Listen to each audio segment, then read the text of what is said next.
इस वीडियो में हम देखेंगे कि किस प्रकार से बिहार के अंदर मुख्यमंत्री चुनाव का आयोजन प्रक्रिया चालू है और हम लोगों के हरलाखी विधानसभा में 31 संख्या से 11 नवंबर को चुनाव होने वाला है। तो हम लोग थोड़ा बहुत जानेंगे कि किस प्रकार से बिहार के अंदर मुख्यमंत्री का चुनाव होता है और किस प्रकार से वे विन करते हैं।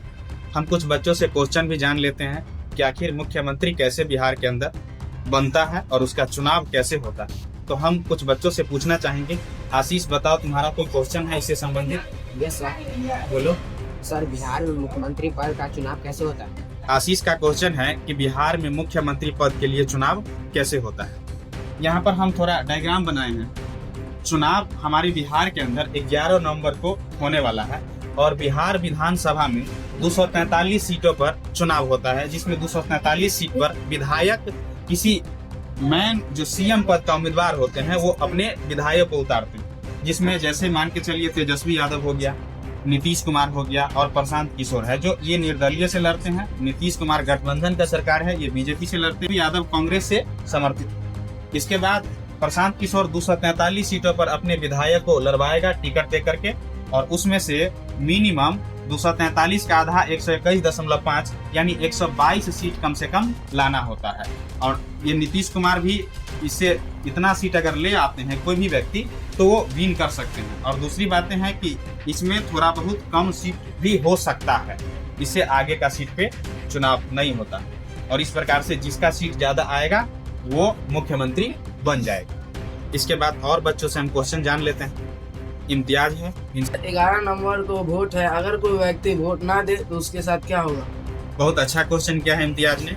इम्तियाज का कहना है कि सर 11 नवंबर को वोट है और अगर कोई आदमी वोट नहीं गिराता है, मतदान नहीं करता है तो उसके साथ क्या होगा। देखो, वोट देना हमारा संवैधानिक अधिकार है। हम जितने भी भारत के नागरिक हैं, वोट देना हम सभी का संवैधानिक अधिकार है। अगर हम वोट नहीं देंगे तो सरकार हमारा लिस्ट में से नाम हटा सकता है, जैसे वोटर आईडी कार्ड रद्द कर सकता है। और पहले भी SIR लागू हुआ था, उसके हिसाब से कई मतदाताओं के वोटर को रद्द किया गया। आखिर वास्तव में इस कंट्री का है या नहीं है। इसके अलावा राशन कार्ड से भी नाम काट सकते हैं, बिजली पानी की व्यवस्था भी काट सकते हैं, यानी नागरिकता भी रद्द कर सकता है। इसीलिए वोट देना सबका अधिकार है, यानी सरकार नाम लिस्ट में से हटा सकता है जीतने के बाद। आगे देखते हैं, आयुष कुमार से क्वेश्चन पूछते हैं। आयुष कुमार, तुम्हारा कोई क्वेश्चन है? सर, बोलो। बिहार एक पिछड़ा राज्य है, हम इसे सुधारने के लिए सबसे पहले नीतीश कुमार को क्या करना चाहिए? देखो, आयुष का क्वेश्चन है कि बिहार एक पिछड़ा राज्य, यानी बिहार को बीमारू राज्य भी कहा जाता है, और इस राज्य को सुधारने के लिए मुख्यमंत्री को क्या करना चाहिए। देखो, हम अगर बोलेंगे किसी मुख्यमंत्री को या किसी विधायक को कि अगर हमारा शिक्षा, स्वास्थ्य और न्याय को बेहतर कर दो, सिस्टमैटिक कर दो, तो नहीं करेगा।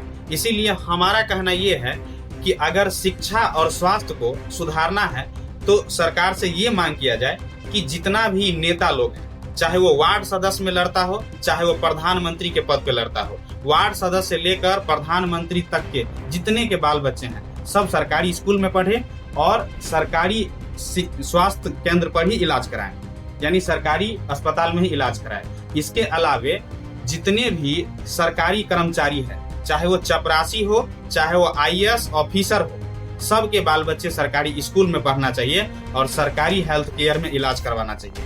अगर ऐसा करता है तो ऑटोमेटिक शिक्षा और स्वास्थ्य बेहतरीन सुधर जाएगा।